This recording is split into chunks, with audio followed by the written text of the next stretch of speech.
सौरभ ज्योतिजी चाहिँ पद्मज्योति ग्रुपको managing director हुनुहुन्छ। यसपछि म सुलभ बुढाथोकीजीलाई स्टेजमा निमन्त्रण गर्न चाहन्छु। सुलभजी चाहिँ आइएनजी ग्रुपको चेयरम्यान हुनुहुन्छ। यो सँगै हाम्रो अर्को वक्ता हुनुहुन्छ असिममान सिंह बस्नेत। आज यस जनकपुर साहित्य महोत्सवमा हाम्रो टपिक चाहिँ नेपाली उद्यमीको यात्रा भनेर रहेको छ र हामीसँग उद्यमीहरू नै हुनुहुन्छ र बिजनेस सेक्टरसँग सम्बन्धित हाम्रो वक्ताहरू हुनुहुन्छ। अब हामी समय पनि 1 घन्टाको छोटो मात्र हुँदो रहेछ, त्यही भएर कार्यक्रम सुरु गर्न अगाडि बढ्दैछौँ र सुरुमै म प्रश्न सौरभजीबाट सुरु गरौँ होला। नेपालमा पछिल्लो समय व्यवसाय र व्यावसायिक समूहप्रति नकारात्मकता बढ्नुका कारण के हुन सक्ला? राजनीतिक व्यक्तित्वहरूसँग अनावश्यक उठबसले सुस्त प्रतिस्पर्धात्मक वातावरण गौण बनाएर नेतागण र व्यवसायको स्वार्थ सम्झौता हुने गरेको छ भनिन्छ। यो आम बुझाइ हटाउन व्यवसायले के भूमिका निर्वाह गर्न सक्नुहुन्छ होला? यो सौरभजी पछि सुलभजीमा आउँछ, सुलभजी पछि असिममानजीमा, तिनैजना। पहिलो पार्ट तपाईँको प्रश्न अत्यन्तै लामो रहेछ। पहिलोको पार्ट एकचोटि रिपिट गर्नुहोस् त। नेपालमा पछिल्लो समय व्यवसाय र व्यावसायिक समूहप्रति नकारात्मकता बढ्नुका कारणहरू खास के? अब यो एकदमै गहन एउटा प्रश्न हो, किनभने उद्यमशीलता, उद्योग, व्यवसायहरूलाई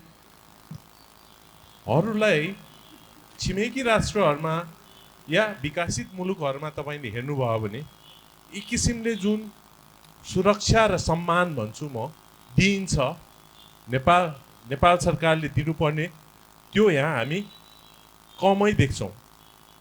अमेरिका हेर्नुहोस्, भारत हेर्नुहोस्, छिमेकी मुलुक, त्यहाँ सरकारले नै उद्योगी, व्यवसाय, उद्यमीहरूलाई देशको अर्थतन्त्रको मेरुदण्डको रूपमा रेकगनाइज गरेर उहाँलाई एकदमै सहज तरिकाले लगानी गर्ने वातावरण र उहाँलाई सम्मान पनि गर्नुहुन्छ। त्यो सँगसँगै सर्वसाधारण एउटा पब्लिक सेन्टिमेन्ट पनि उद्योगी, व्यवसायी, उद्यमीहरूप्रति सकारात्मक हुन्छ। तर नेपालमा हामी उल्टो दिशामा गइरह हामीले महसुस गरेका छौँ। कोही उद्योगीले राम्रो गर्यो भने चोर, ठग, नाफा भनेको एकदमै पाप गरेको जस्तो, त्यो सोचबाट हामी मुक्त हुनु पर्यो। किनभने कुनै उद्योगी, व्यवसायीहरूले आफ्नो लगानी गरेर मेहनत पसिना बगाएर एउटा संस्था स्थापना गर्छ भने त्यसमा उहाँले 10 देखि हजारौँ र समग्र रूपमा लाखौँ रोजगारी सृजना गर्छ। र नेपालको अहिलेको परिप्रेक्ष्यमा हाम्रो सबभन्दा ठुलो धर्म निजी क्षेत्रको मात्रै होइन, नेपाल सरकारको पनि सबैभन्दा ठुलो धर्म भनेको रोजगारी सृजना गर्ने हो। हामीले नेपालमा रोजगारी सृजना गर्नु सकेन भने हामी अर्को द्वन्द्वकालतिर लाग्छौँ। विश्वव्यापी रूपमा र नेपालमा पनि हामी द्वन्द्वमा किन गयौँ त? एउटै मात्रै हो कारण, त्यो हो युवा बेरोजगारी। युवाहरूलाई सही दिशामा हामी लग्नु सकेनौँ भने, रोजगारीको अवसर दिनु सकेनौँ भने, वेल्थ जेनेरेसन गर्नु सकेनौँ भने फेरि हामी द्वन्द्वको रूपमा जान्छौँ र एक किसिमले विरोध या द्वन्द्वको रूपमा अहिले केही वर्ष हामीले देखेको भने युवाहरू पलायन भइरहेछन्। किनभने उहाँले यहाँ आशा नै देख्दैनन्। युवाले यत्रो नेपालमा, म त भन्छु, यो कुरा गरौँला, सम्भावनाको कुरा सुलभ र असिमजीले पनि भन्ला, यत्रो व्यवसाय चलाइराख्नु भएको छ उहाँहरूले, यत्रो यहाँ चाहिँ अवसर छ, यहाँ छोडेर विदेश किन गइरहेछन् त? त्यो पनि त एउटा विरोध हो। त्यसैले रोजगारी सृजना गर्ने हामीले चाहिँ सबै त्योतिर लाग्नुपर्छ र जसले रोजगारी सृजना गर्छ, वेल्थ जेनेरेसन गर्छ, कन्ट्रिब्युट गर्छ, राज्यलाई कर तिर्छ, त्यसलाई चाहिँ सुरक्षा र सम्मान चाहिँ हुनै पर्छ र पुरस्कृत पनि गर्नुपर्छ। त्योसँगै अब मैले त्योसँगै जोडेको अर्को प्रश्न पनि थियो। राजनीतिक व्यक्तिहरूसँग कतिपय व्यवसायिक घरानाहरूले अनावश्यक उठबस गर्नाले स्वस्थ प्रतिस्पर्धा हुन नपाएर एन्टरप्रेनरहरू पनि डेभलप हुन नपाएको भन्ने पनि छ। त्यसमा के छ हजुरको? त्यसलाई पनि सँगै जोडेर गरौँ। सुलभले भन्ने कि मैले भन्ने? हजुरले नै त्यसमा जोडेर भन्नु, सुलभजी पनि त्यसमा आउनुपर्छ। अब लामो यस्तो भएर यो कस्तो छ भने यो करप्सनको कुरा गर्दा एउटा उदाहरण म अघिदेखि केही सुनेन, सुने रिपिट त गर्नु परेन।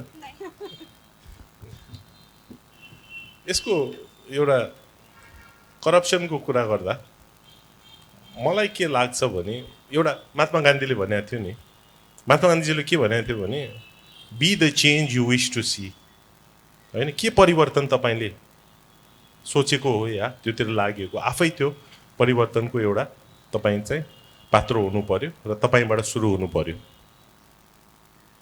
हामी करप्सनको कुरा गर्छौँ होइन, र भन्छौँ अहिले चाहिँ व्यक्तिगत रूपले मेरो पर्सनल धारणा पनि के हो कि अहिलेको समय जस्तो जति भ्रष्टाचार छ नेपालमा मैले कहिले देखेको छैन।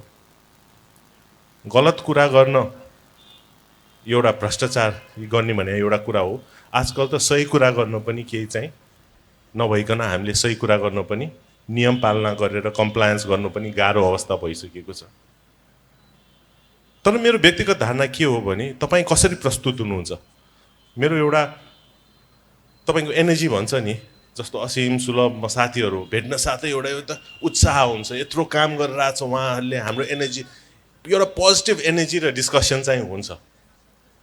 र त्यही तरिकाले तपाईँले एउटा निष्पक्ष तरिकाले पुस्तौँदेखि फ्यामिली बिजनेसको पुस्तौँदेखि कुरा गर्नुभयो, तपाईँले लेगेसी बिजनेसको कुरा गर्नुभयो, निष्पक्ष तरिकाले तपाईँले काम गर्नुभयो र तपाईँले एउटा चाहिँ गुडविल मार्केटमा कमाउनु भयो र यो मान्छे चाहिँ इमान्दार छ, यो ग्रुप चाहिँ इमान्दार छ भनेर तपाईँले आफ्नो संस्था चिनाउनु भयो भने तपाईँलाई कसैले घुस माग्दैन। तर तपाईँले जेमा पनि घुस खुवाउने भ्रष्टाचारी हुने भने मुख देख्न साथ तपाईँलाई मागिहाल्छ। त्यसैले तपाईँ आफ्नो चिनारो कसरी बनाउन चाहनुहुन्छ त्यसले गरेर धेरै सहज पनि हुन्छ र सहज तरिकाले काम गर्न सकिनुपर्ने हो। तर अहिले अलि कठिनाइ चाहिँ छ वास्तविक कुरा गर्दा, त्यसलाई चाहिँ हामी अझै अवेरनेस क्रिएट गरेर हामीले पारदर्शी तरिकाले सहज तरिकाले उद्योग व्यवसाय उद्यमी खास गरी युवा उद्यमी स्टार्टअप कल्चरलाई चाहिँ हामी प्रमोट गऱ्यौँ भने हामी दिगो रूपमा देश विकास आर्थिक विकासको बाटोमा हामी लाग्न सक्छौँ। नत्र भए अवस्था अझै बिग्रिँदै जान्छ, युवाहरू अझै निरुत्साहित हुँदै जान्छ अनि बढी युवाहरू अझै विदेशतिर पलायन हुन्छन्। अब हामी सुलभजी भन्ने त्यहाँ माइक दिन्छ। धन्यवाद। दोहोऱ्याउनु पर्छ कि हजुरलाई? म सकेसम्म जवाफ दिन कोसिस गर्छु। म बाहिर लागेँ भने चाहिँ मलाई ट्र्याकमा ल्याउनुहोस् ल। जुन व्यापारी र बिजनेस पर्सन र पोलिटिकल लेभलहरूको कसरी चाहिँ नि सँगै ल्याउने भन्ने कुरा जुन एउटा निचोडमा त्यो क्वेसन गर्नुभयो नि, त्यसमा चाहिँ मलाई चाहिँ के लाग्छ भन्दाखेरि लिडरसिप भन्दाखेरि पोलिटिकल लिडरसिप र टु सम एक्सटेन्ट ब्युरोक्रेटिक लिडरसिपलाई सायद हामीले एजुकेट गर्नुपर्छ होला। किन भन्दा यो लिडरसिपको सिपमा के छ भन्दाखेरि एउटै ट्याग लाइन व्यापारी। They don't know the difference between entrepreneur and a व्यापारी। व्यापारी र एन्टरप्रेनर्सको डिफरेन्सै थाहा छैन।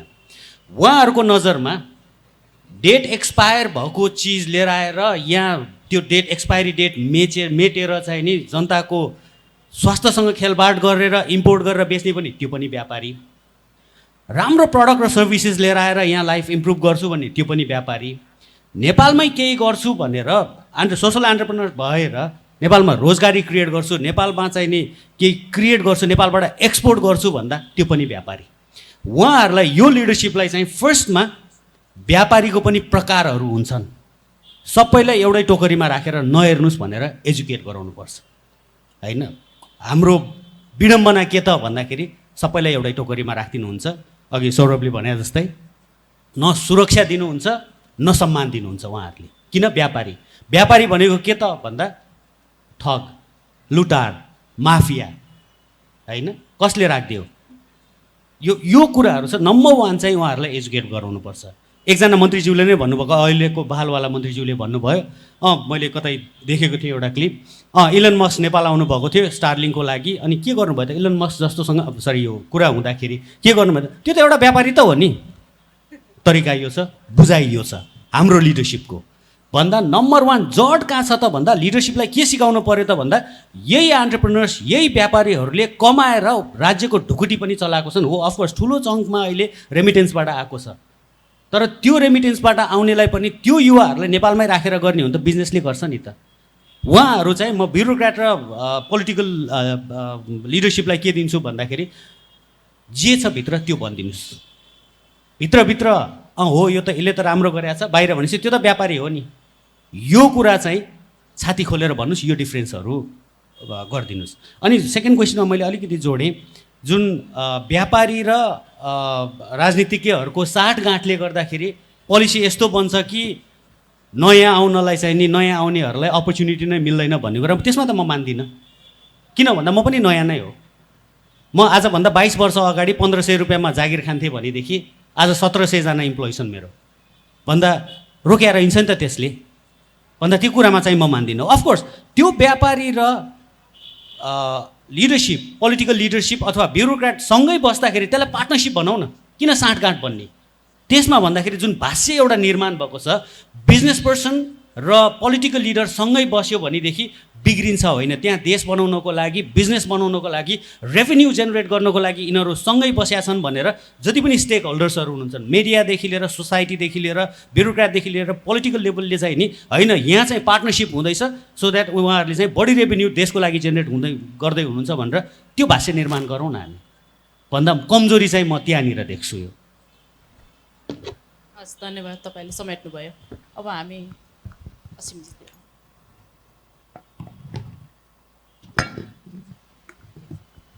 आई थिङ्क दुईवटा पोइन्टमा डिस्कसन थियो। एउटा यो बिजनेस र पोलिटिकल उसको रिलेसन र अर्को चाहिँ नि सोसाइटीले कसरी सोध्छ हामीलाई भनेर। सोसाइटीले सोच्नुको पार्टमा चाहिँ मलाई के लाग्छ, हाम्रो सोसाइटीलाई इन्फ्लुएन्स गर्ने 2-3वटा फ्याक्टर्सहरू छन् जसमा मिडिया र मुभिजहरू एकदमै ठुलो छ। र मुभीमा विलनाइज चाहिँ नि पोलिटिसियन र व्यापारीलाई एकदम धेरै गरिन्छ। त्यो एउटा रिजनले गरेर पनि अन्डरलाइङ इफेक्टमा चाहिँ त्यति राम्रो नमानेको होला। तर अर्को पार्टमा चाहिँ नि पिपल हु आर इन्टु बिजनेसमा गरेर व्यापार गर्ने उद्यमीहरू, ट्रेडर्सहरू, उहाँहरूले पनि खुलेर चाहिँ कहिले पनि बोल्नु हुन्न कि। दाइले भर्खर सुरु गर्यो एउटा भ्लग, त्यसपछि ह्युमनाइज भयो, ए बिजनेसम्यान पनि ह्युमनै हो भनेर। नत्र त जुन मान्छे पनि पोलिटिसियनै बोल्ने हो, बिजनेसम्यानहरू तल बसेर ताली बजाउने हो। अनि त्यो ह्युमनाइज हुन नसकेको भएर सबैले चाहिँ नि यो नराम्रो समूह हो, यसले पैसा कमायो भनेर भन्छ। मैले आज भर्खर पनि यही सोचिरहेको थिएँ, बिहान समाज सेवा गर्छु भनेर एनजिओसमा काम गर्नेले पनि त तलब त कमाइरहेछन् नि।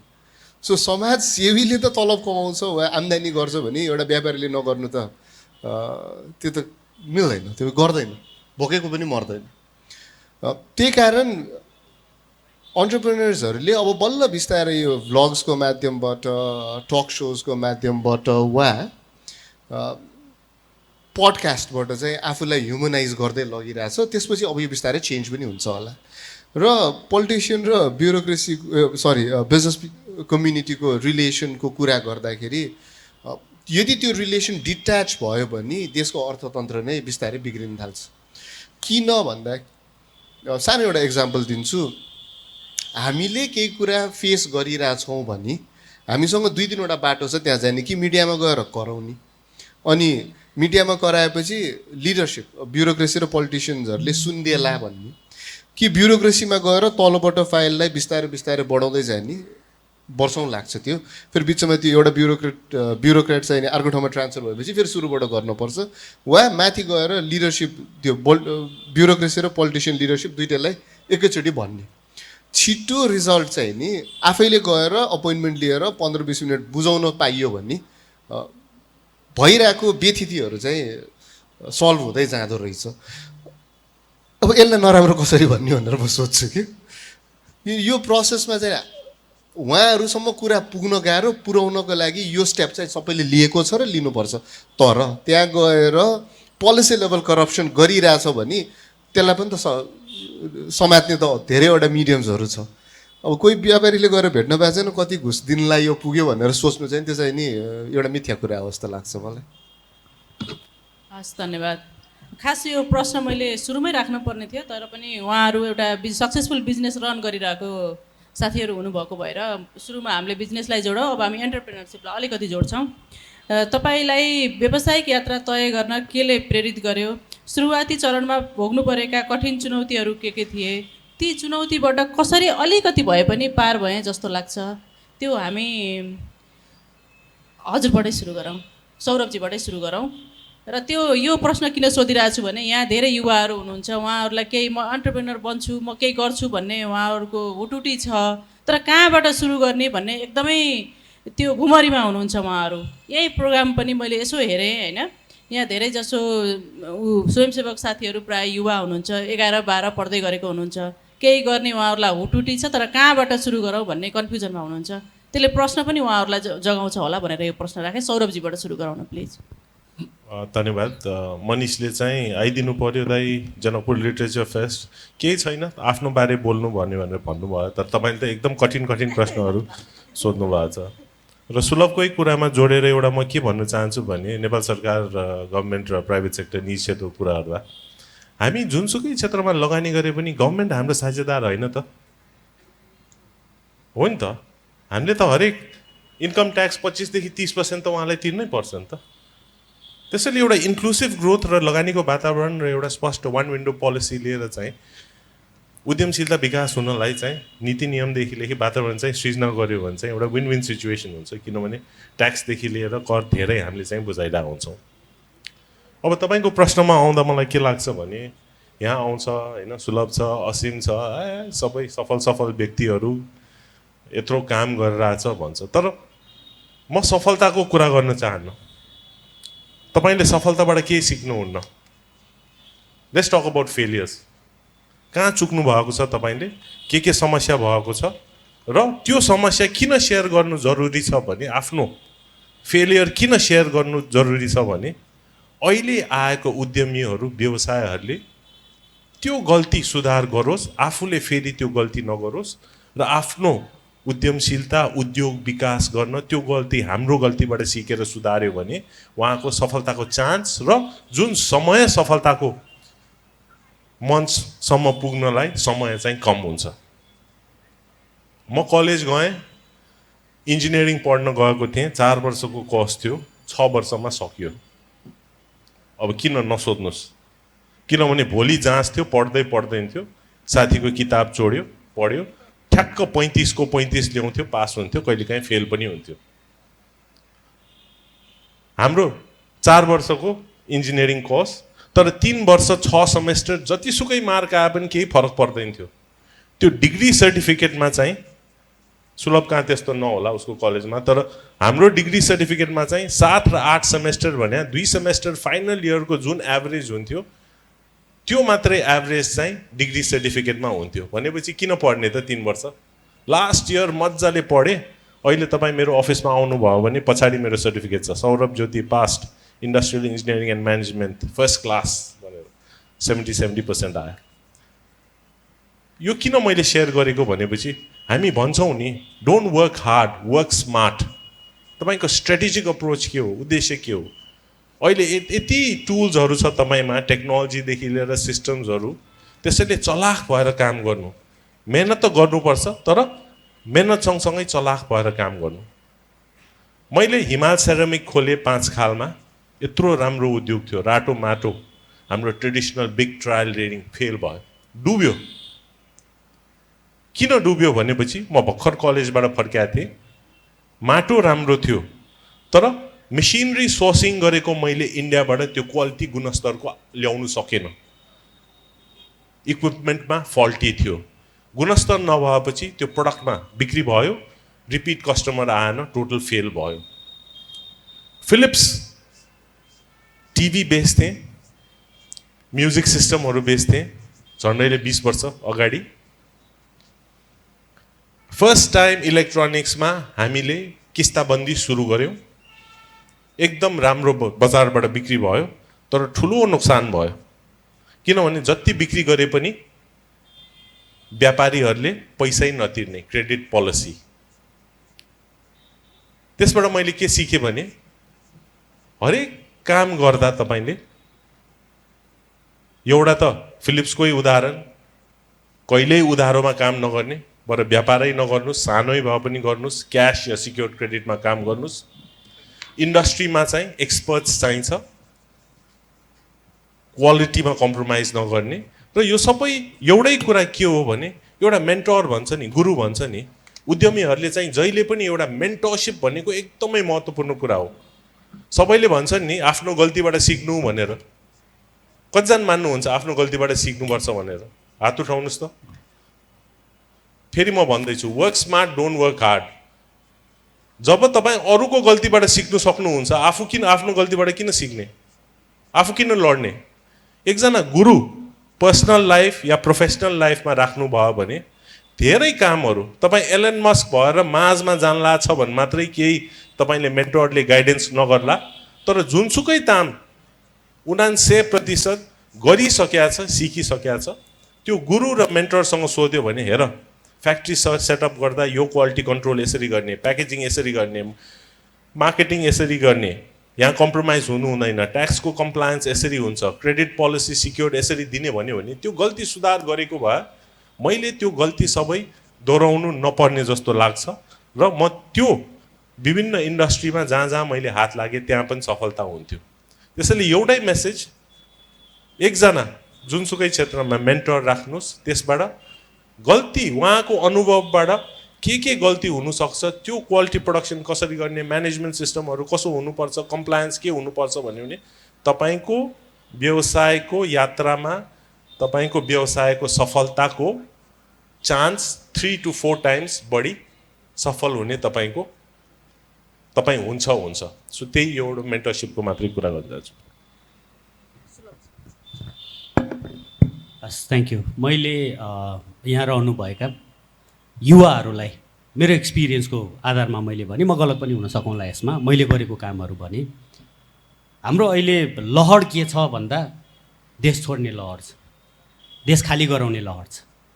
यहाँ बसेर जसले नङ्ग्रा खाइराख्नु भएको छ उहाँहरूलाई के भन्ने लहर छ भने त विदेश जान सकिनस् अनि यहाँ गर्न थालिस् भन्ने त्यो लहर छ। त्यो भाग्ने युवावर्गहरूलाई म भागेको भन्छु, भाग्ने युवावर्गहरूलाई हामीले के सिकाउन सकेनौँ भन्दाखेरि यहाँनिर समस्याहरू छन् नेपालमा, र अवसर त्यहाँ हुन्छ जहाँ समस्या हुन्छ। यहाँ यति धेरै समस्या छन् नेपालमा, सानो काम गरिदिनुहोस् त्यसलाई अवसरको रूपमा कन्भर्ट गर्न सकिन्छ। जनकपुर धेरै चिजले चिनिन्छ, त्योमध्ये एउटा हामी काठमाडौँमा बसेर बुझ्दाखेरि जनकपुरको माछा साह्रै मिठो हुन्छ भन्ने बुझिन्छ। जनकपुरबाट कति विदेश जानुभएको होला त? त्यो माछा उत्पादन गरौँ न। कति अरबको माछा इन्डियाबाट आउँछ। अहिलेलाई त अलिकति स्मार्टली सोच्ने, अघि सौरभले भने जस्तै हार्डभन्दा पनि स्मार्ट वर्किङ स्मार्टली भन्ने हिसाबमा यहाँबाट अलिकति माथि पहाडतिर जाउँ न, त्यहाँ पानीको मुहान पनि छ, जग्गा जमिन सबै बाँझो छ। जनकपुरमा जो माछा पालनमा एक्सपिरियन्स हुनुहुन्छ त्यो पहाडमा जानुहोस्, तपाईँले जमिन पनि फ्रीमा पाउनुहुन्छ, अलमोस्ट फ्रीमा पाउनुहुन्छ, फ्रेस वाटर पनि फ्रीमा पाउनुहुन्छ, त्यहाँबाट उत्पादन गर्नुहोस् न। तर हामीलाई के भनिदिएको छ भन्दाखेरि हाम्रो एजुकेसन भन्ने कि सोसाइटी भन्ने कि लिडरसिपले भन्ने कि के त भन्दा एउटा भाष्य के निर्माण गरिदिएको छ भन्दाखेरि यहाँ हुँदैन। सो नम्बर 1 युवाहरूलाई मैले के सजेस्ट गरेँ भन्दाखेरि पहिलो कुरा जहाँ समस्या छ त्यहाँनिर गर्नुहोस्। समस्या भएको ठाउँमा अपर्च्युनिटी हुन्छ। तपाईँले सानो कुरा गर्नुभयो भने पनि त्यो ठुलो रूपमा आउँछ। म त्यसलाई मेरो आफ्नै इक्जाम्पल दिएर भन्छु, अहिले एकछिनमा भन्छु। सेकेन्ड कुरा के त भन्दा कमसेकम सोच्दा र सपना देख्दाखेरि सानो नसोच्नुहोस्, एकदम ठुलो सपना देख्नुहोस्। म म बिजनेस सेक्टरमा लाग्छु, म एन्टरप्रेन्योर हुन्छु भन्ने हो भनेदेखि कमसेकम नेपालबाट म युनिकर्न उत्पादन गर्छु, म $1 बिलियन को कम्पनी उत्पादन गर्छु भनेर कमसेकम सपना चाहिँ त्यहाँबाट सुरु गर्नु न।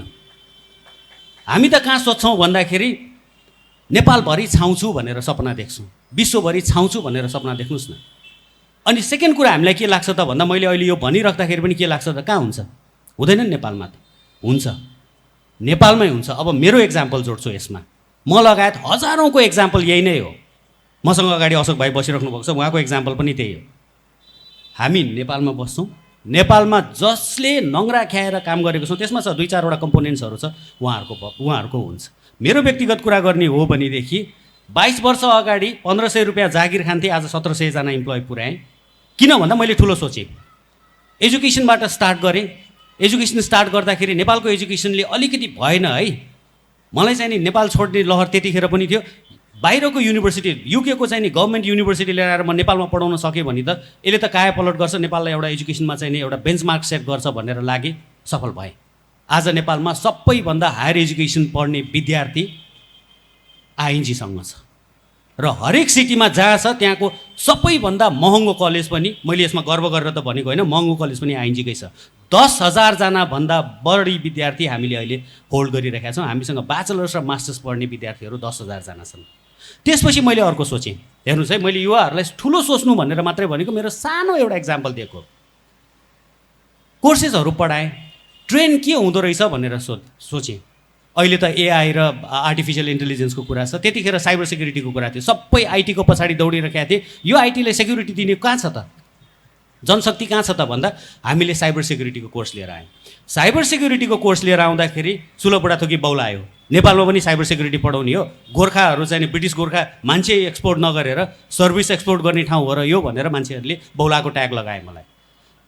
त्यसपछि हामीले जुन पढाएर जुन ग्रेजुएट्सहरू निस्किन्छ त्यसपछि कम्पनी सेटअप गर्ने स्टार्ट गऱ्यौँ, साइबर सेक्युरिटीको कम्पनी स्टार्ट गऱ्यौँ। पिचिङ गर्न जाँदाखेरि जहाँ पनि के भन्छ भन्दा, तिमीहरू त गोर्खा सेक्युरिटी प्रोभाइड गर्ने मान्छे होइन र, मलेसिया कतार पठाउने मान्छे होइन र, तिमीहरूले पनि साइबर सेक्युरिटी गर्छौ र?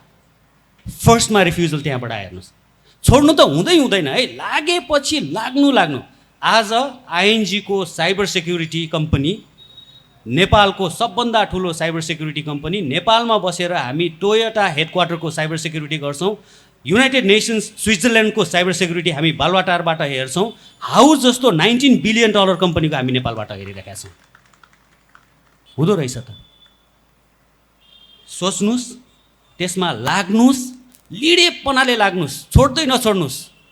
मैले अस्ति एउटा इन्टरभ्यूमा पनि भने, टिकारामजीको इन्टरभ्यूमा पनि भनेको छु, लाग्नुहोस्, यस्तरी लाग्नुहोस् कि ठुलो सपना देख्नुहोस्। त्यसमा लागिसकेपछि त्यहाँनिर बाधा आउँछ, अडचन आउँछ, त्यो बाधाहरूलाई पार गर्दै जानुहोस्।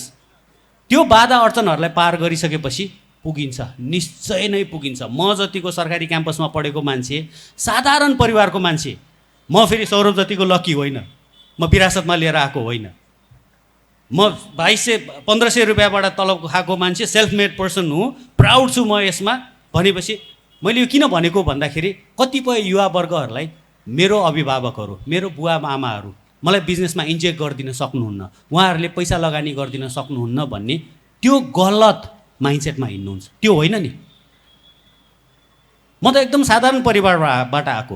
आज 1700 जना इम्प्लोइ हुने जुन कम्पनी छ हाँकिरहेको छु, नेपालमा बनेको सिस्टम हामीले नेपालमा बनाएको, आज 55 वटा देशको बासिन्दाहरूले चलाइरहेका छन्। 55 वटा देशमा हामीले सर्भिस प्रोभाइड गरिरहेका छौँ।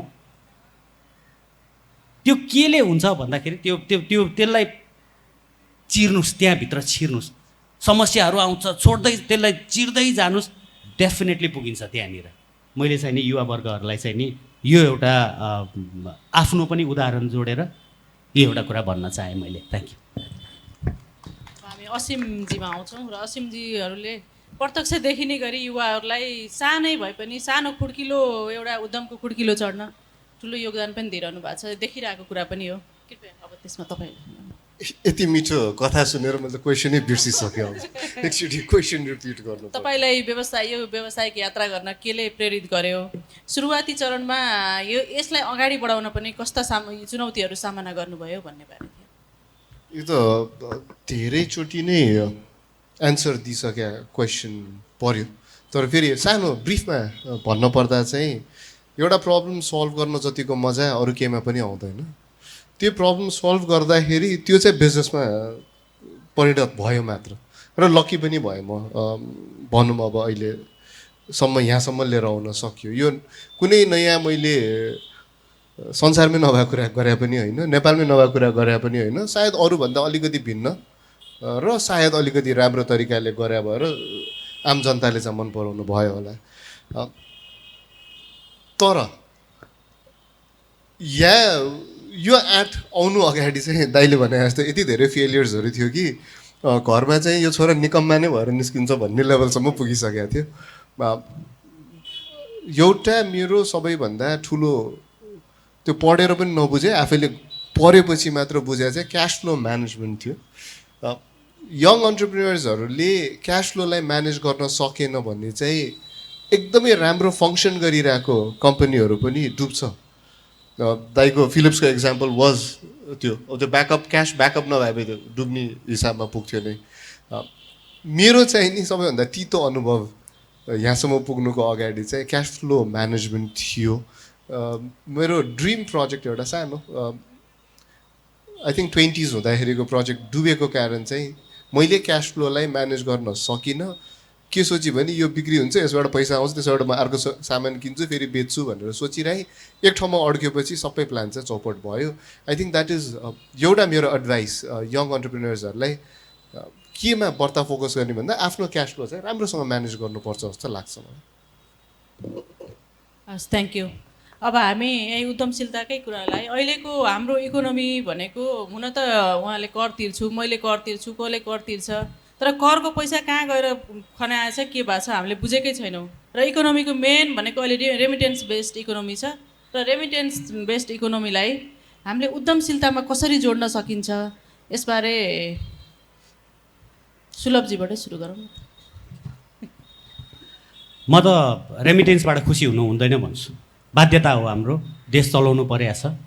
रेमिटेन्समा चाहिँ के भयो भन्दा हामीले सुन फलाउन सक्ने चिजलाई हामीले पित्तलको रूपमा अथवा माटोको रूपमा एक्सपोर्ट गरिरहेका छौँ। त्यो युवावर्ग, उहाँहरूको बाध्यता, परिवारसँग छुटेर रुवाबासी भएर जुन बाध्यता विदेशमा बसेर आफ्नो परिवारको नाममा देश चलाइदिइराख्नु भएको छ, उहाँहरूलाई त नमन गर्छु। मेरो हिसाबमा के गर्नुपर्छ भन्दाखेरि त्यो युवाहरू, अब कमसेकम नयाँ आउने युवा जेनेरेसनहरूलाई म त्यसमा गरिनँ, त्यहाँबाट आउने जुन रेमिटेन्स छ त्यो रेमिटेन्सलाई त जुन गभर्मेन्टले गरि पनि राखेको छ सर्टेन हदसम्म, इन्फ्रास्ट्रक्चर डेभलपमेन्टमा गरिराखेको छ। हामी अघि कुरा गर्दै थियौँ, सौरभ म कुरा गर्दै थियौँ, हामी कुरा गर्दै थियौँ कुन बाटो आउने, कताबाट जाने, नयाँ नयाँ अहिलेको रेमिटेन्सले खास देखाइरहेको चाहिँ सहर केन्द्रित बनाइरहेछ मान्छेहरूलाई, गाउँ केन्द्रित मान्छेहरूलाई सहरमा झारेको छ। तर त्यो चाहिँ खासै त्यो देशकै इकोनोमीमै उ गर्ने गरी केही पनि भएको छैन जस्तो लाग्छ। त्यसमा तपाईँलाई लाग्दैन? छैन।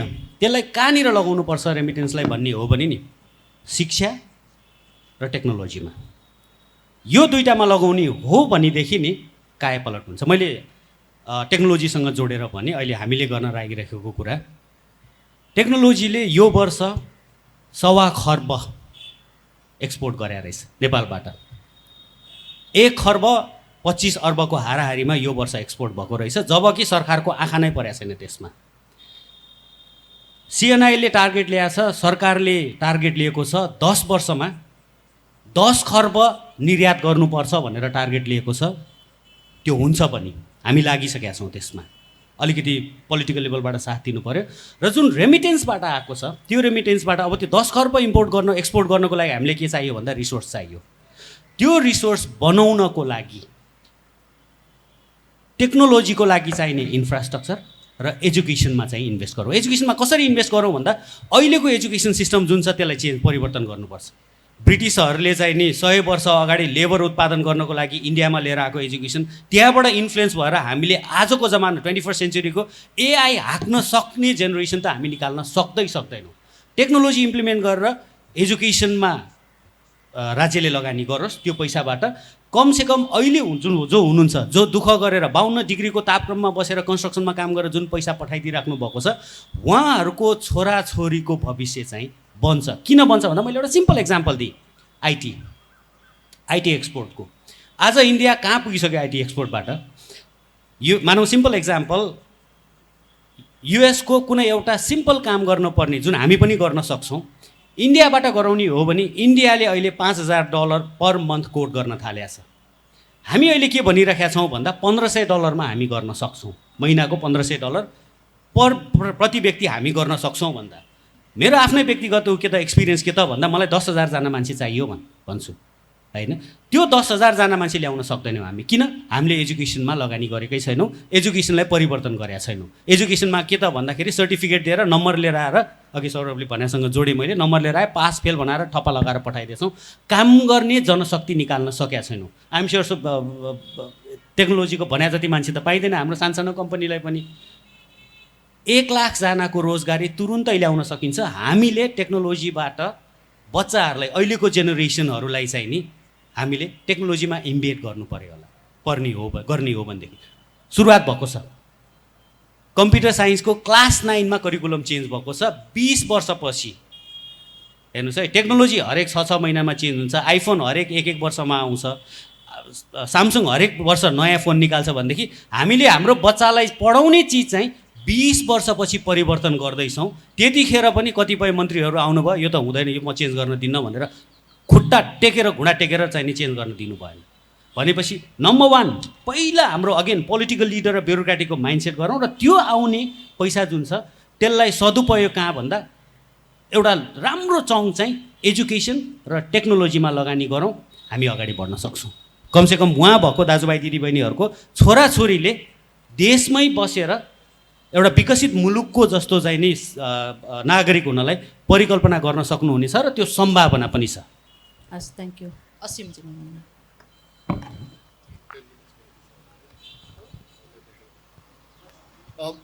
दाइ, त्यो अघिकै दाइको पोइन्टलाई चाहिँ नि उदाहरणमा लिएर कुरा गर्दैछु म। टेक्नोलोजी मात्र होइन, हाम्रो नेपालमा चाहिँ नि फर्मल भन्दा इन्फर्मल इकोनोमी, इन्फर्मल एजुकेसन, इन्फर्मेलिटीलाई चाहिँ हामीले इन्भेस्ट गर्नुपर्ने छ। एजुकेसन सिस्टम नेपालको त कुरै नगरौँ। म चाहिँ एसएलसी पास हो लिगल्ली, त्यही कारण मलाई एजुकेसन, त्योभन्दा हायर एजुकेसन धेरै थाहा छैन।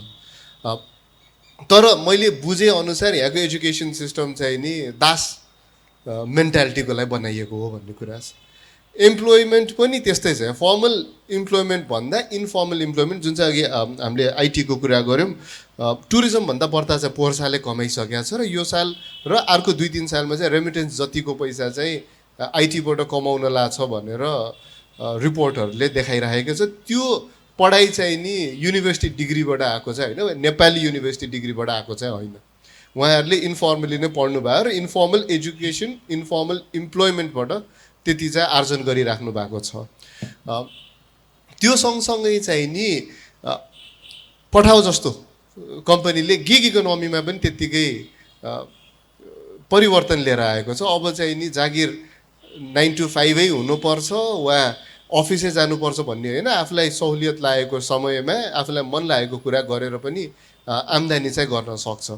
यो इन्फर्मल इकोनोमी, इन्फर्मल एजुकेसनबाट नेपालले जति फाइदा लिन सक्छ त्यो फर्मल एजुकेसन र फर्मल इकोनोमीबाट चाहिँ लिन सक्छ जस्तो मलाई लाग्दैन। Thank you.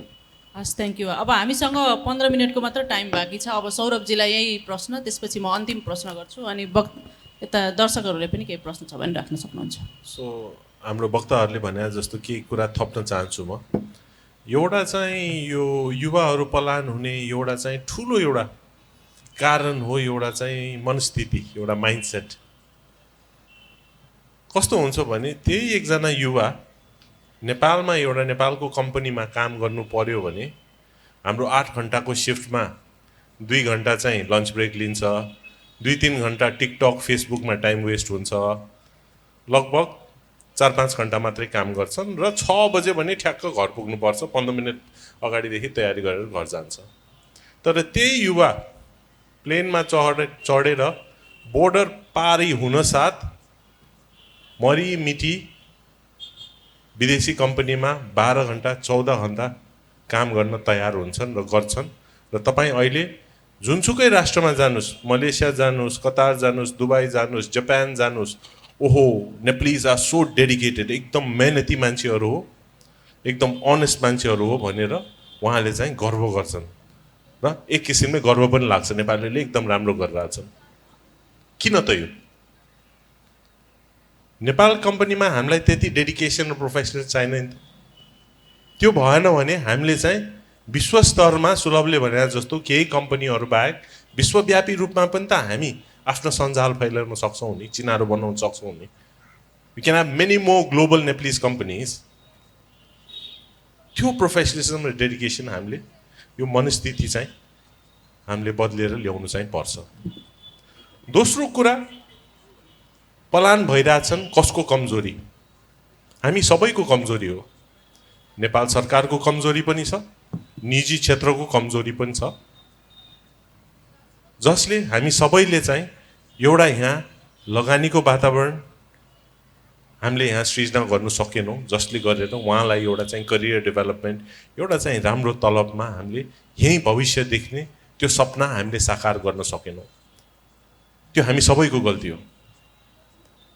अब पलायन हुने भइसकेको छ, रेमिटेन्सले हाम्रो अर्थतन्त्र धानिरहेछ, तर त्यो रेमिटेन्स आयो भनेर झन्डैले $1 बिलियन महिनाको आउँदा पनि दङ्ग परेर बस्ने स्थिति चाहिँ छैन। किनभने केही वर्ष, 5 वर्ष 10 वर्षमा यो अवश्य नै खुम्चिन्छ। किन खुम्चिन्छ भनेपछि अहिले एकजना छोरा बाहिर गइरहेछ या छोरी बाहिर गइरहेछ र कमाएर चाहिँ परिवारको लागि, छोराछोरीको लागि, आमा बाउको लागि रेमिटेन्स नेपालमा पठाइरहेछ। यो वातावरण सृजना गरेर अर्थतन्त्रमा एउटा भाइब्रेन्सी हामीले ल्याउनु सकेनौँ भने, सक्यो भने फर्किन्छन्, पोजिटिभ एस्पेक्ट त्यो हो। सक्यो भने फर्केर त्यो सिप मेहनत नेपालमै आएर उहाँले लगानी गर्छन्, यहीँ काम गर्छन्, यहीँ एउटा उद्यमी हुन्छन्, कम्पनी स्टार्ट गर्छन्, रोजगारी सृजना गर्छन्। यहाँ त्यो वातावरण चाहिँ भएपछि नेपालको अर्थतन्त्रमा दिगो एउटा चाहिँ विकास चाहिँ हुन्छ।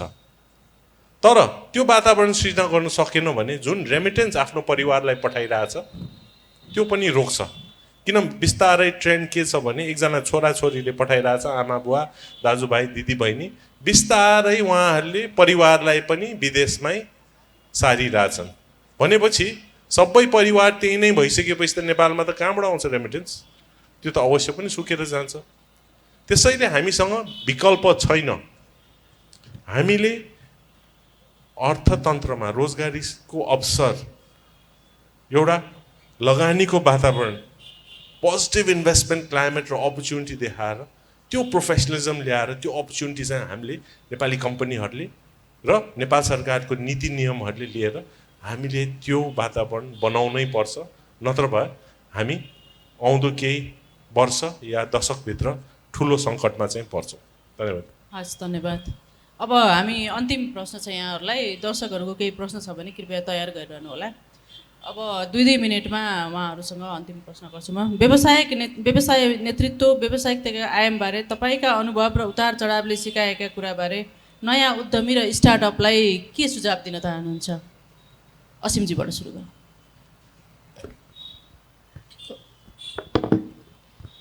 एकचोटि क्वेसन अलि लामो भयो, कन्फ्युज भयो। व्यवसाय नेतृत्व र व्यावसायिकताका आयामबारे तपाईँका अनुभव र उतार चढावले सिकाएका कुरा नयाँ उद्यमी र स्टार्टअपलाई के सन्देश दिन चाहनुहुन्छ? आइडिया चाहिँ यस्तो हुनु कि अरूलाई सुनाउँदा यो बौलाएछ भन्नुहोस् र बौला जसरी नै त्यो आइडियालाई फुलफिल गर्ने एनर्जी चाहिँ हुनुपर्छ। त्यो गाह्रो हुनु पाएको छैन, दुःख हुनु पाएको छैन, छोडेर भाग्न चाहिँ हुँदैन।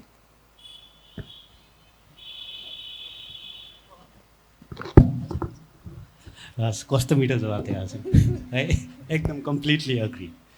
म चाहिँ के भन्छु भन्दा, गलत मनसायले केही पनि सुरु नगर्नुहोस्। आफूले आफूलाई सोध्नु, मैले गलत गरेको छु कि छैन। नियम कानुन राज्यको र समाजको नियम कानुन मान्नुहोस्, नम्बर 1। नम्बर 2, नडराउनुहोस्, कोहीसँग पनि नडराउनुहोस्। गलत मिस्टेक भएको छ भने पनि इन्टेन्सनल्ली मिस्टेक नगर्नुहोस्। यहाँ के हुन्छ भन्दा स्पेसल्ली स्टार्टअप्सहरूलाई डरको खेतीले छोपिन्छ। कर आउँछ है, ट्याक्सले हेर है, यो गर्छ, नडराउनुहोस्। म कर तिर्दिनँ, म छल्छु भन्ने हिसाबले सुरु नगर्नुहोस्। म तिर्छु, राज्यलाई कर तिर्छु र कर विभागबाट अथवा ब्युरोक्रेटबाट अथवा चाहिँ नि कुनै स्टेक होल्डरबाट चाहिँ नि तेरो छानबिन गर्छु नि भने आइज गर, आउनुहोस्। यहाँ त के रहेछ भन्दाखेरि म आफू स्टार्ट गर्दाखेरिको डरको खेती गरिदिने यहाँ। ल है, यसो गरिस् भने त सक्दिन्छ, त्यसले यसो गर्यो भने सक्दिन्छ, तँलाई जेल हाल्छ, त इन्डिया भाग्नु पर्ला, त देश छोड्नु पर्ला। नम्बर 1 कुरा, गलत काम नगर्नुहोस्, नडराउनुहोस्। डराउनु पर्दैन यहाँ। गलत काम नगरिकन नगरेको छ भनेदेखि नि जतिसुकै ठुलो फोर्सले तपाईँलाई धकेलोस्, तपाईँलाई प्रहार गरोस्, त्यसलाई छेक्न सक्नुहुन्छ र तपाईँ स्ट्रङ्गर हरेक दिन तपाईँ बलियो हुँदै जानुहुन्छ। मैले यो दुईवटा कुरा भने। धन्यवाद। अब सौरभजीमा छ। अब भन्छ नि एभ्रिवान्स लुकिङ फर ओभरनाइट सक्सेस। रातौँ रात चाहिँ तपाईँ सफलताको एउटा सपना देख्नुहुन्छ, सफल छ, तर ओभरनाइट सक्सेस रातारात सफल हुनलाई तपाईँलाई 10 वर्ष जति लाग्छ। अब त्यो 10 वर्षको चाहिँ तपाईँको मिनिमम एउटा चाहिँ लङ टर्मको चाहिँ दीर्घकालीन रूपले तपाईँको भिजन, स्ट्राटेजी र सोच चाहिँ हुनु पर्यो।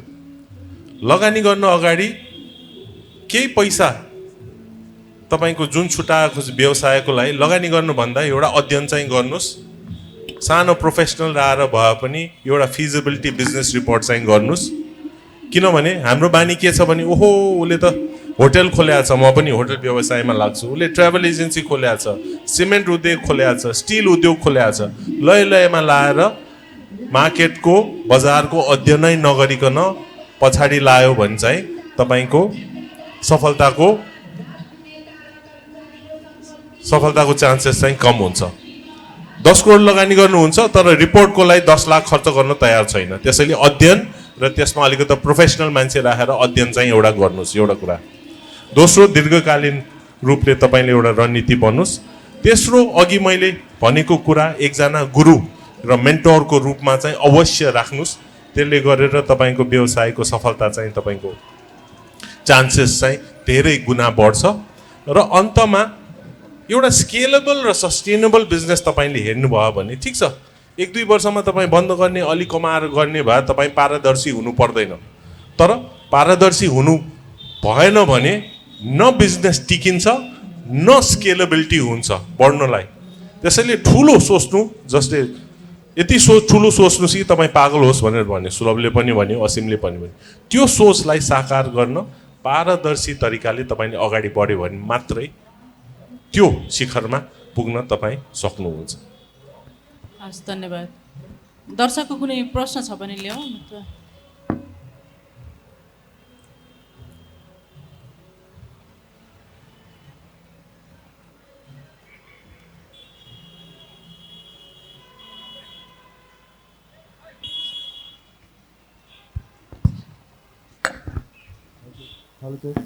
साउन्ड बढाऊ।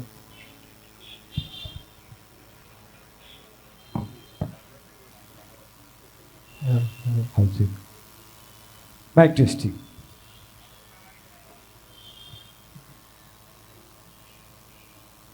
हेलो, पहिले प्रथम त दाइहरू सबैलाई म नमस्ते गर्छु। यहाँ जति पनि आउनुभएको छ सबैलाई म नमस्कार गर्न म आफ्नो क्वेसन राख्न गइरहेको छु। मेरो क्वेसन चाहिँ दाइहरूलाई के छ भन्दाखेरि म चाहिँ सानो स्केलको बिजनेसम्यान, मतलब व्यापारी भनौँ न। मैले बिजनेस गरेको लगभग 5-6 वर्ष भयो, तर म जहीँको त्यही नै छ क्या लगभग। म ग्रोथ गर्न खोज्छु तर भइ नै हुँदैन, धेरै च्यालेन्ज आउँछ। कहिले के बिरामी हुने, कहिले एक्सिडेन्ट हुने, मतलब त्यो धेरै नै समस्याहरू आइरहेको छ। म चाहिँ धेरै नै ठुलो सोचिरहेको छु क्या। तर म 5-6 वर्ष भइसक्यो जहीँको त्यही छु। मतलब यो लोकल, मतलब सानो स्तरको बिजनेसम्यानले पनि कसरी ठुलो बनाउने भन्ने चाहिँ यसो दाइहरूले केही सजेसन दिनुभयो भने धेरै ठुलो राहत हुन्थ्यो भन्ने मेरो प्रश्न। सौरभजी। धन्यवाद भाइ। सर्वप्रथम त एउटा सोच चाहिँ सानो र ठुलो भने हुँदैन। तपाईँले काम गरिराख्नु भएको छ, व्यवसाय चलाइराख्नु भएको छ, त्यसको लागि तपाईँलाई धेरै सबैले कदर पनि गर्छ र नमन पनि गर्न चाहन्छु। त्यसैले सानो छ भनेर आफू कहिल्यै नभन्ने, आफ्नो कान भने कहिल्यै सानो हुँदैन। दोस्रो, अब अलि डिटेलमा तपाईँको कामको बारे जानकारी नभइकन अलिकता यसरी चाहिँ स्केल अप गर्ने, बिजनेस बढाउनु भन्न गाह्रो होला। तर हेर्नु, समस्या भने त जति ठुलो काम भयो अझ बढी समस्या हुँदै जान्छ तपाईँलाई। त्यसैले समस्याले तपाईँलाई होल्ड ब्याक गर्नु हुँदैन, समस्या पार गर्ने हो। अघि सुलभले पनि भन्यो, चुनौतीमा हरेक चुनौतीमा अवसर हुन्छ। त्यसैले चुनौती बढ्दै जान्छ, काम बढेपछि त्यसलाई सल्भ गर्दै एउटा एउटा एक एक कदम पाइला अगाडि बढ्ने हो, पछाडि जानु भएन। मलाई के लाग्यो भने अलिकता यस्तो मञ्च मार्फत भेटघाट गरेर तपाईँको व्यवसायको बारे छलफल गरेर कोही एक्सपर्टिज या कोही कन्सल्टेन्ट या एक किसिमले मेन्टर राखेर गाइडेन्स पनि गर्न सकिन्छ। र दोस्रो एउटा ठुलो कुरा तपाईँले चाहिँ नेटवर्किङ हो होइन, आफ्नो सञ्जाल, यस्तो प्लेटफर्महरूलाई फाइदा लिएर तपाईँले चाहिँ भेटघाट गरेर उद्योगसँगै एउटा सञ्जाल बढाएर तपाईँ जति मान्छे चिन्नुहुन्छ तपाईँको व्यवसाय चाहिँ जनकपुर बाहिर देशव्यापी रूपमा होइन विश्वव्यापी रूपमा पनि लग्न सक्नुहुन्छ। नेटवर्किङको पनि एउटा ठुलो एउटा चाहिँ महत्त्वपूर्ण रोल चाहिँ हुन्छ। मैले अलिकति थपेँ, हुन त तपाईँको व्यवसायको त्यति ज्ञान छैन होइन, कुरा पनि गरौँला। त्यस्तो परिस्थितिमा म पनि गुज्रेको हुँ, त्यो परिस्थितिबाट जति गरे पनि हुँदैन, त्यसमाथि प्रहारहरू आउँदै। अब तपाईँलाई सजेसन नै त भन्दिनँ, मैले के गर्थेँ त्यतिखेर भन्ने कुरा चाहिँ मैले यहाँलाई भन्न चाहेँ। म चाहिँ के गर्थेँ भन्दाखेरि फोकस्ड भएर त्यो समस्याहरू एउटा कुनामा जान्थेँ। मसँग एउटा रुम छ मेरो अफिसमा जहाँ हत्तपत्त मान्छेहरू आउँदैनन्। म त्यहाँ त्यो समस्याहरू लेखेर पेपरमा लेखेर त्यसमा घोरिन्छु। म 2 घन्टा 3 घन्टा बिताउँछु एकदमै फोकस, जसरी आई ग्लासले फोकस गर्दाखेरि त्यो बल्छ नि, आगो निस्किन्छ नि, एकचोटि त्यो प्रयास गर्नुहोस् न, समस्याहरू राख्नुहोस् होइन। माइन्डमा के राख्नु, अलिकति फिलोसफिकली पनि त्यो समस्या त यसलाई त अवसरमा बदल्न सक्छु भनेर एकचोटि सोचेर त्यहाँनिर कहाँनिर चाहिँ नि अवसर छ भनेर एकदमै घोरिएर, चाहे बिहान 3 बजे उठेर हुन्छ कि अथवा राति 10 बजेपछि सुरु गरेर त्यसमा एकचोटि घोरेर मजाले 3-4 घन्टा टाइम दिनु। मलाई लाग्छ केही न केही बाटो निस्किन्छ। मेरो चाहिँ त्यसै गरेर निस्केको छ। अब यो मेरो व्यक्तिगत अनुभव है, यहाँलाई सजेसन नै चाहिँ गरे होइन मैले। हस्, थ्याङ्क यू। हस्, थ्याङ्क यू।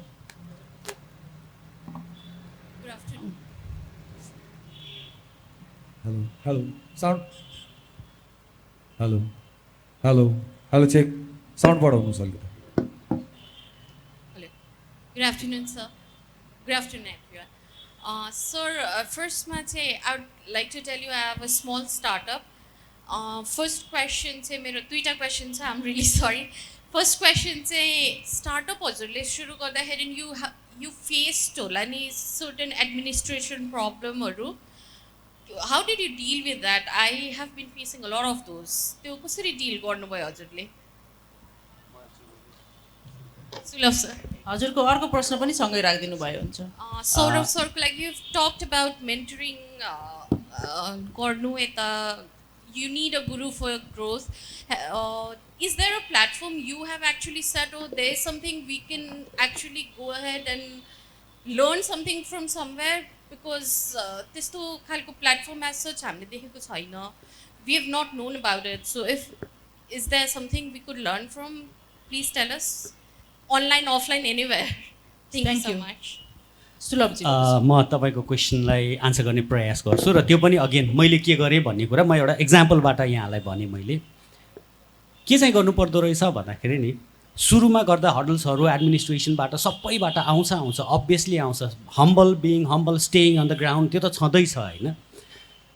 एउटा कस्तो भन्दा त्यो अघि भने नि पागलपन हिसाबले, त्यो पागल हुने हिसाबले वे आउट सोच्नुहोस् न। एकचोटि हुन्छ नि, एउटा फ्यान्टासी क्रिएट गरिन्छ नि, यो समस्या छ भने यसको बेस्ट आउटकम के हुनसक्छ त भन्ने हिसाबले एकचोटि सोच्नुहोस्, त्यसमा वर्कआउट गरिदिनुहोस्। म एउटा इक्जाम्पल दिएँ यहाँलाई है। जस्तो भर्खरै एउटा फर्स्टमा कम्पनी अक्वायर गर्दाखेरि, जुन कम्पनीमा म काम गर्थेँ त्यही कम्पनी अक्वायर गर्दाखेरि परिस्थिति के थियो भन्दा 1 वर्षसम्म भाडा तिरेको थिएन। अनि त्यो भाडा चाहिँ नि 35,000बाट बढेर 55,000 पुगेको थियो। अनि त्यतिखेर मलाई के भयो भने पैसा छैन, मेरो फ्यामिलीले फन्डिङ गर्ने स्थिति थिएन होइन। उधारोमा कम्पनी किनेको थिएँ मैले। त्यतिखेर के लाग्यो भन्दा भाडा तिर्न सक्ने एउटा अवसर मसँग के थियो भने भाडै तिरेको छैन 1 वर्षदेखि, त्यो घरपेटीलाई कसरी भेट्ने त, म त भाग्छु भन्ने आउन सक्ला। मैले त्यतिखेर के गरेँ भने एउटा पागलपन नै भनौँ न, म ओनरकोमा गएँ, बिल्डिङकोमा ओनरकोमा गएँ। म उहाँको नामै लिन चाहन्छु, नारायण तोदी हुनुहुन्छ उहाँ काठमाडौँमा। उहाँकोमा गएर मैले के भनेँ भन्दा, भर्खरको थिएँ त्यतिखेर, नारायण सर यो कम्पनी मैले किनेँ, म अहिले भाडा तिर्न सक्दिनँ। अनि भाडा 35,000बाट 55,000 पुग्यो। म 35,000 पनि तिर्न सक्दिनँ, म कहिले तिर्न सक्छु पनि मलाई थाहा छैन। 55,000 नबनाइदिनुहोस्, मिल्छ भने 35,000बाट पनि घटाइदिनुहोस् न भने। उहाँ यस्तो मजाले हाँस्नु भयो मलाई देखेर, मेरो कुरा सुनेर। के देख्नु भयो थाहा छैन, म अबोध भएर अनजानमै बने यो कुरा भने यो कुराहरू म धेरै फोरममा भन्दै हिँड्छु यो कुराहरू। उहाँले के भन्नुभयो भन्दा, सुलभ ल ठिक छ, तिमीले केही गर्छौ जस्तो लाग्यो, तिमी इस्ट्याब्लिस नहुने बेलासम्म तिम्रो रेट र जहिले तिमीले भाडा तिर्न सक्छौ त्यतिखेरसम्म तिमी आफूले चाहेको टाइममा भाडा तिरे हुन्छ। तर जब तिमी इस्ट्याब्लिस हुन्छौ त्यसपछि मेरो रेट लाग्छ। हुन्छ भने मैले हुन्छ भने आज उहाँसँग हरेक 2 वर्ष म उहाँको अफिसमा जान्छु, एकदमै सराहनाले एकदमै रेस्पेक्टफुल्ली उहाँको अफिसमा जान्छु। उहाँले निचर्नुहुन्न मलाई, एक शब्द पनि बार्गेन गर्दिनँ भन्दा त्यतिखेर नर्मल्ली सोच्ने हो भनेदेखि 1 वर्षपछि 1 वर्षसम्म भाडा तिरेको छैन, म गएर चाहिँ नि 35,000बाट 55,000 पुगेको भाडा चाहिँ म तिर्न पनि सक्दिनँ, पुरानो भाडा पनि घटाइदिनु भन्दा त त्यो आँट त आइँदैन नि। मैले त्यो आँट गरेँ, त्यो फ्यान्टासीलाई आँटमा जोड्दिएँ, त्यसपछि आउँदो रहेछ कि मैले गरेको चाहिँ त्यो। त्यही भएर तपाईँलाई सजेसन के त भन्दा त्यो जहाँनिर अडचन आउँछ, सायद अहिलेको भाइलाई पनि यो लाग्छ होला, त्यो समस्यालाई एउटा फ्यान्टासीतिर जोडिदिनुहोस्, बेस्ट पोसिबल आउटकम के हुनसक्छ त, र त्योतिर चाहिँ लाग्दिनु भयो भने सल्युसन आउँछ। सायद मैले जवाफ दिएँ कि एउटा आफ्नो इक्जाम्पलले। Thank you. Thank you. म यसमा एउटा एड गरौँ। मेरो एक्सपिरियन्स यो मेन्टरिङको पार्ट त दाइले भन्नुहुन्छ, इन्टरेक्सन गर्दाखेरि धेरैजना युथ स्टार्टअप खोलेको मान्छेहरूमा चाहिँ उहाँहरूलाई एउटा एकदमै ठुलो अहम छ कि मैले स्टार्टअप खोलेँ, म को फाउन्डर भएँ, म सिइओ भएँ भनेर, र उहाँहरूको टोटल एनर्जी नै त्यो अहमलाई मेन्टेन गर्नमा वेस्ट भइरहेको हुन्छ। जबकि उहाँहरू चाहिँ नि त्यो एउटा सानो बच्चाको धाइआमा वा धाइबाउ मात्र हो, त्यहाँ अहिले त्यो अहम गर्ने ठाउँसम्म पुग्या हुँदैन। एकदमै धेरैजनाले आम्दानी एकदमै थोरै हुँदा पनि मेरो भ्यालुएसन भनेर कुरा गर्नुहुन्छ, त्यो चाहिँ एकदमै ठुलो डर मैले देखेको नेपालमा। र फेलियरको सबभन्दा ठुलो जड पनि त्यही नै हो। यदि त्योबाट हटेर मलाई आउँदैन, म सिक्दैछु, मभन्दा बढ्ता जान्ने मान्छेलाई म बरु हायर गर्छु, म को फाउन्डर लिएर आउँछु भनेर भन्यो भने चाहिँ स्टार्टअप्सहरू चल्ने चान्सेस चाहिँ धेरै छ। मैले त्यो पनि धेरै देखाएको छु। तर त्यो नेम कार्डमा आफ्नो नाम र डेजिग्नेसनको लागि स्टार्टअप खोलेको छ भने I will guarantee you will fail. Thank you. अब सौरभजीमा छ। मेन्टरसिपको कुरा गर्दा विभिन्न सङ्घ संस्थाहरू छन्। एउटा नेपाल युवा उद्यमी मञ्च है, हाम्रो देशव्यापी रूपमा विभिन्न च्याप्टरहरू हरेक प्रदेशमा छन्, त्यहाँ एकचोटि अप्रोच गर्नुहोला। स्टार्टअप्स हुँदा जहिले पनि एकजना मेन्टर चाहिँ स्याडो गर्ने किसिमले हामीले चाहिँ स्टार्टअप सँगसँगै नियुक्ति चाहिँ गर्छौँ। दोस्रो एउटा अर्को संस्था छ व्यापार वृद्धि विकल्प भनेर, वृद्धि, I share the contacts with you. उनीहरूसँग चाहिँ मेन्टर्सको पुल चाहिँ छ, तपाईँको type of nature, sector wise expertise mentor तपाईँलाई अपोइन्ट गर्नुहुन्छ।